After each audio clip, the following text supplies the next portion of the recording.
الفنانة سارة البحراني بطلة مسلسل خان الذهب تعلن تعرضها للابتزاز والتهديد من قبل أحد المخرجين المدعو عصام اللي يشتغل ويا الفنان علي فاضل مقدم برنامج ولاية بطيخ، واتهمت الفنان علي فاضل انه متستر على الابتزاز وما اتخذ اي اجراء رادع تجاه المخرج.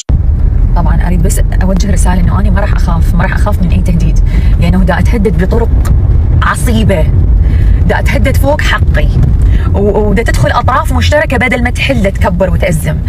فانا دا اتهدد، يعني الناس اللي دا اتهدد بيهم وباسمهم هم ناس مو بعيدين نقدر نروح لهم، بس اكو قانون انا لجأت له، لانه القانون فوق الجميع.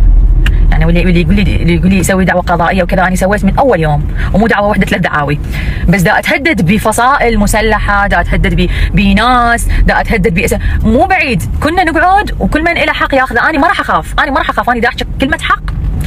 عاملتني جهه معينه رادت تدخل وسيط، عاملتني كمذنبه. رحت لهم البارحه النقابه، ليش بعد انضمها النقابه، اريد احكي، يقولوا لي لا تحكين، اسكتي لا تحكين، احنا عندنا شهود عليك. شهود لكم. انا قمت من قد ما اخاف من شهودكم ومن كلامكم زي قمت اسجل لكم، لانه شو احكي ما تصدقوني.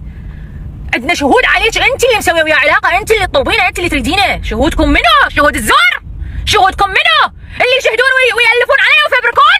نسوان وزلم، رب الفبركه، نسوان تروح تقعد يم غير عالم تحكي علي وانا ما مسوي هاي الاشياء، وزلم خايسه تروح تحكي علي ما مسويه هيك اشياء.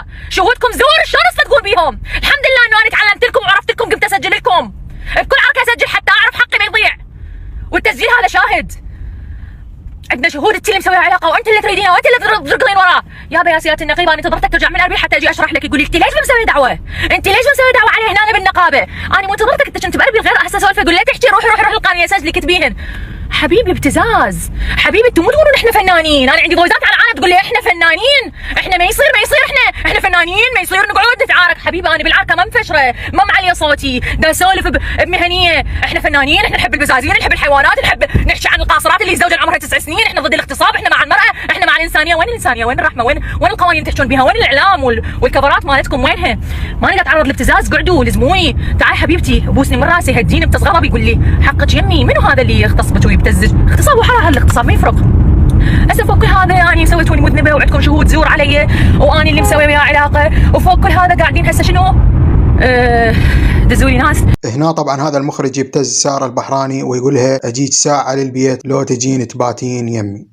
وهنا طبعا الفنان علي فاضل اعلن تبرئته من الموضوع، وان الموضوع يخص الفنانه سارة البحراني والمخرج، واعلن انه راح يقيم دعوه قضائيه على الفنانه سارة البحراني بتهمه التشهير. يعني للاسف العصابات اللي تحكم هذا البلد ما خلوا شيء ما تدخلوا به، حتى بالفن حطوا نفسهم.